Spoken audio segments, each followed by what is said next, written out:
कि भारतीयों ने वो सम्मान कमाया है अरब कंट्रीज़ में, भारत देश ने कमाया है, जिसकी बदौलत आतंकवादियों की जंगों में, भीषण जंगों में भी हमें रास्ता मिलता है, सम्मान मिलता है।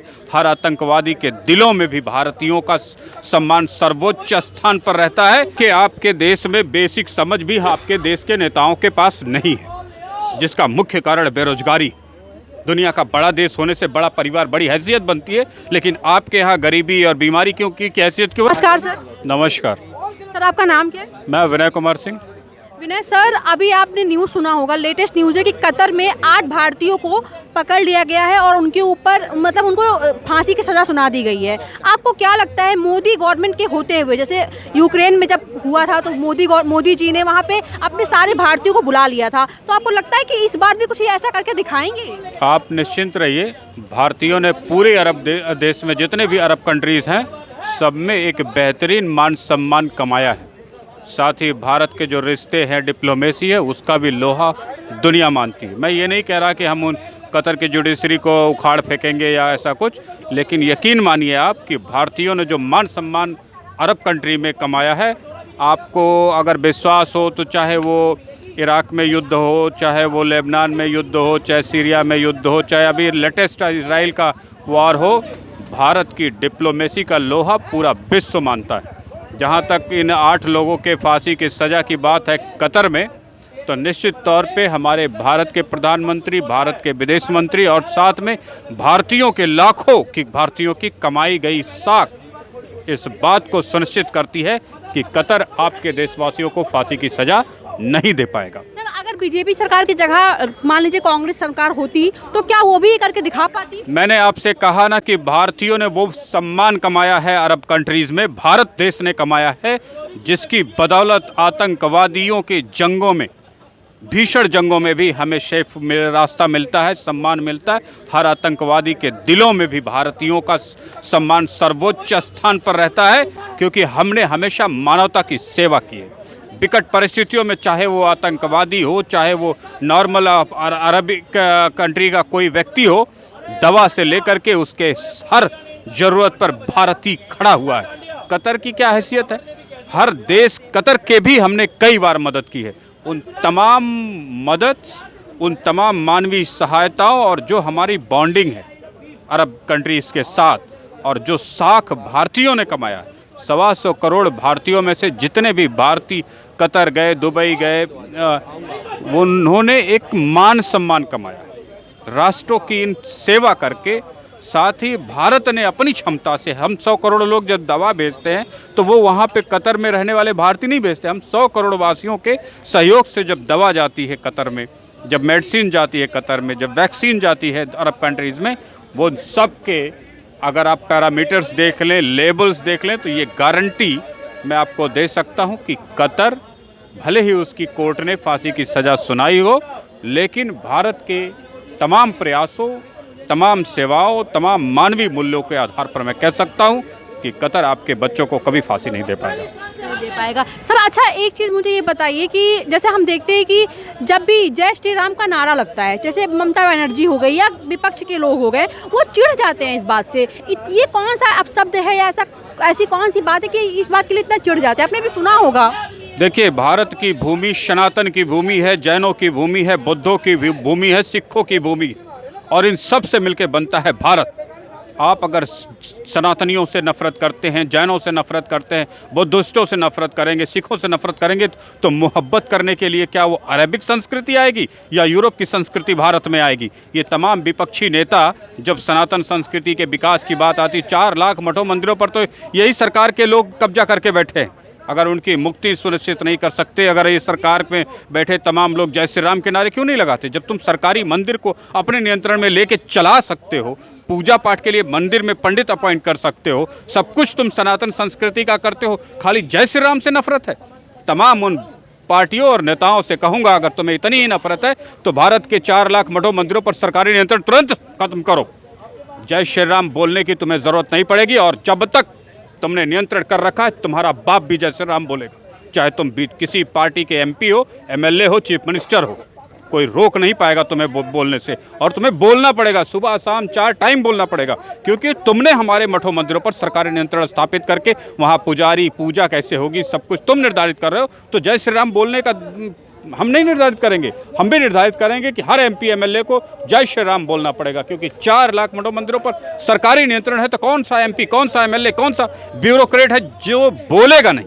बोलना पड़ेगा, बोलना पड़ेगा, चाहे आप किसी भी पार्टी से हो, चाहे किसी पद पर हो, चाहे किसी भी लेवल की ब्यूरोक्रेसी में हो। सर, इसके अलावा जैसे जनसंख्या के बारे में अगर मैं बोलूँ तो भारत की जनसंख्या काफ़ी ज़्यादा है, जिसकी वजह से भी कहीं ना कहीं लोगों को रोजगार नहीं मिल पा रहा है, या गरीबी की जो माहौल चल रहा है ये हो रहा है। आपको लगता नहीं कि जनसंख्या नियंत्रण पर भी थोड़ा सा रोक लगाना चाहिए, मतलब गवर्नमेंट को उस पर भी कुछ काम करना चाहिए? देखिए, आपके देश में बेसिक समझ भी आपके देश के नेताओं के पास नहीं है, जिसका मुख्य कारण बेरोजगारी। दुनिया का बड़ा देश होने से बड़ा परिवार, बड़ी हैसियत बनती है, लेकिन आपके यहाँ गरीबी और बीमारी क्यों की हैसियत क्यों है? क्योंकि आप ये बात भूल जाते हैं कि जब आपके देश में ये सड़कें नहीं थी, ये डेवलपमेंट्स नहीं थी, रोड्स हाईवेज नहीं थी, तब सोने की चिड़िया था आपका देश। क्यों था सोने की चिड़िया? सब लोग रोजी रोटी करते थे ना। जिन जातियों के नाम पे आप जाति सर्वेक्षण कर रहे हो, जरा एक सर्वेक्षण और कर लो कि किस जाति के पास कौन सा बिजनेस था, और भारत में वो कितने लोगों के पास ब्रांड बन के आज है।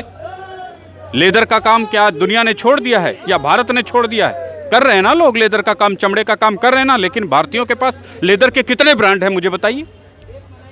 मिट्टी के बर्तन का काम खत्म हो गया क्या? सोने के बर्तन का काम खत्म हो गया क्या? ज्वेलरी का काम खत्म हो गया? कितने ब्रांड हैं भारतीयों के पास बताइए? ये ब्रांड थे, और ब्रांड तब बनता है जब कई जनरेशन लगती है, तब आप उसको एक जाति के नाम से, उपनाम से बुलाने लगते हैं। बुलाते बुलाते वो नाम इतना फेमस हो जाता है कि मूल जाति क्या थी, मूल व्यक्ति क्या था, पता नहीं लगता।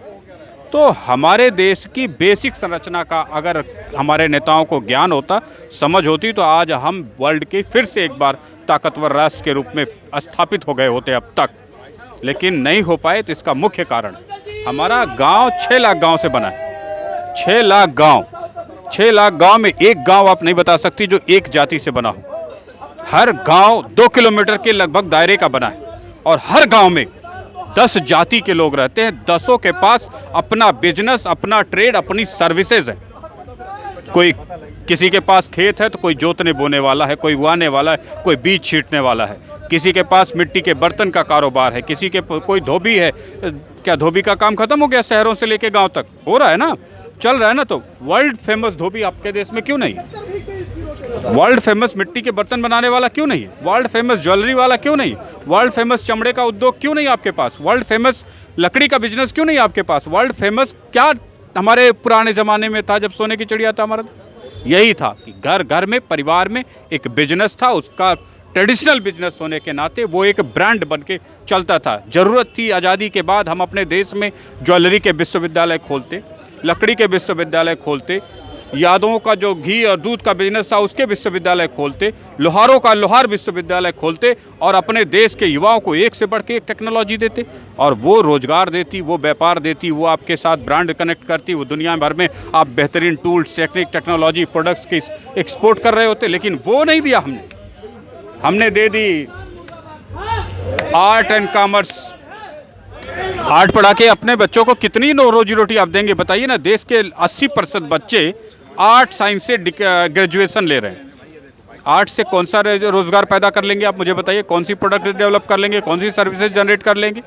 IIT पास लड़के को रोजी रोटी मिलती है ना। तो मैं कह रहा हूँ आर्ट का जो कोर्स कर रहा है बच्चा, उसको कौन सी टेक्नोलॉजी, मिट्टी का बर्तन, लोहे का बर्तन, सोने चांदी का बर्तन, ज्वेलरी का बर्तन, का पॉलीमर की इंडस्ट्री, गोल्ड की इंडस्ट्री, माइन की इंडस्ट्री, कौन सी इंडस्ट्री की ट्रेनिंग दे रहे हैं आप? सिर्फ सर्वेंट पैदा करने की ट्रेनिंग आप दे रहे हैं, और आप सोच रहे हैं कि आपका देश वर्ल्ड क्लास की सर्विसेज, वर्ल्ड क्लास के प्रोडक्ट्स और बिजनेस और तमाम इकॉनमी और सैलरी में ऊपर चला जाएगा। तो ये हमारे देश के नेताओं के मानसिक दिवालियापन का नतीजा है। आज बिहार में जातिगत जनगणना हो रही है। जातिगत जनगणना के साथ तुमने प्रोडक्ट की जनगणना क्यों नहीं की कि किस फैमिली का क्या प्रोडक्ट था, कितने उसमें ब्रांड्स हैं, कितने बिहार के 20 करोड़ लोगों में या 18 करोड़ लोगों में कितने ब्रांड बने, कितने प्रोडक्ट्स बने, कितनी ऐसी सर्विसेज बनी जो पुराने ज़माने से लेके आज भी औद्योगिक सिटीज़ में अभी भी उसी फॉर्मेट में चल रही है।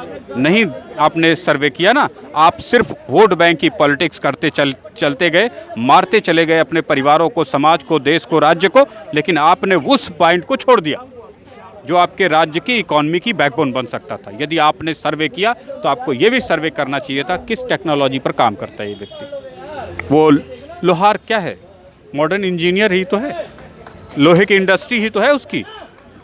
मैडम कोई भी डाई, यहाँ तक कि आपकी नथुनी, झुमका, बाली, कंगन से लेकर के ये माइक और ये कैमरा सब डाई से बन के निकलते हैं। कितने विश्वविद्यालय हैं डाई एंड मोल्ड्स के आपके देश में, मुझे बताइए। ज्वेलरी समझती हैं आप, अरबों रुपए का टर्नओवर ज्वेलरी करती है। क्या भारत में एक ज्वेलरी का विश्वविद्यालय बता सकती है आप? मतलब एजुकेशन पे ज़्यादा फोकस करना चाहिए हमारी गवर्नमेंट। नहीं, हमारे गवर्नमेंट को फोकस करना चाहिए ट्रेड्स पर। ट्रेड्स में बहुत सारे क्वालिफाइड प्रोडक्ट्स आते हैं और जब आप अपने जीवन का, जैसे आप यूट्यूब चैनल पे काम कर रही, जब 10 साल काम करेंगी ना मैडम, तो भारत में नहीं, भारत में एक ब्रांड बनेगा, विश्व में भी ये ब्रांड बन सकता है। लेकिन 2 साल में क्या आप ब्रांड बन जाएंगे? एक जनरेशन में आप किसी भी प्रोडक्ट को ब्रांड नहीं बना पाएंगे, वो ख़त्म हो जाएगा आपके मरने के साथ ही। लेकिन आपका बेटा लगे, बेटी लगे, फिर पोता पोती, नरती नरता लग जाए, तो वो एक ब्रांड बनेगा, वर्ल्ड को अरबों खरबों की संपत्तियां देगा। आप उस पर क्या जाति में क्या प्रॉब्लम? आज ठाकुर घूम रहा है बिना ठाकुरई के, मतलब उसकी कोई ट्रेड नहीं, कोई बिजनेस नहीं। पंडित जी घूम रहे हैं बिना पंडिताई के। लोहार घूम रहा है, लोहार का काम नहीं जानता। सुनार घूम रहा है, सुनार का काम नहीं जानता। अहिर घूम रहा है, अहिर का काम नहीं जानता। बढ़ई घूम रहा है, बढ़ई का काम नहीं जानता। कारपेंटर का काम नहीं जानता। तो जब आप केवल जाति लेके टहल रहे हैं, आपके देश में ना उसका कोई विश्वविद्यालय है, ना कोई ट्रेनिंग इंस्टीट्यूट है, ना पॉलिटिकल माइंडसेट है, तो मुझे नहीं लगता कि आपके देश की तरक्की का मार्ग प्रशस्त होगा। अगर आप अपने युवाओं को चाहते हैं, चाइना को आप छोटे छोटे खिलौनों के लिए जानते हैं, बैलून्स के लिए जानते हैं, पेन पेंसिल के लिए आप चाइना चाइना करते रहते हैं, आपके बच्चे ये काम क्यों नहीं कर रहे हैं? क्योंकि आपके देश में ना डाई एंड मोल्ड की यूनिवर्सिटी, ना ज्वेलरी की यूनिवर्सिटी, ना पॉलीमर की यूनिवर्सिटी, ना किसी लकड़ी के उद्योग की यूनिवर्सिटी, ना दूध दही की यूनिवर्सिटी। दूध दही की यूनिवर्सिटी के नाम पे एग्रीकल्चर डिपार्टमेंट में एक डिपार्टमेंट, पूरे देश में 2 इंस्टीट्यूट्स होंगे जो दूध दही पे काम करते होंगे। इससे नहीं काम चलेगा। आपको फिर आना पड़ेगा कहाँ? जहाँ से भारत को छोड़ के गए हैं, फिर वहीं आना पड़ेगा। आज मिट्टी के बर्तन बनाने वाली फैक्ट्री गांव में लगनी है, लगाओ, रोजी रोटी मिलेगी कि नहीं? 6 लाख गांव के लोगों ने क्या मिट्टी के बर्तन दिए, दीपावली सब छोड़ दिए? हमने टेक्नोलॉजी उसमें ऐड नहीं की, इसलिए वो डिलीट हो गया और शहर वाला सुपीरियर टेक्नोलॉजी से उस बिजनेस को टेक ओवर कर लिया। हमें ज़रूरत थी अपने युवाओं को ऐसा ट्रेनिंग देते, ट्रेड बिजनेस डेवलप करते, जो ये टेक्नोलॉजी शहर में आके लगी वो गांव में इस्टेब्लिश करता, तो आज हमारा इंडिया फिर गोल्डन इंडिया होता। तो यही है आपके राज्य का, आपके देश की तरक्की का मार्ग। Thank you so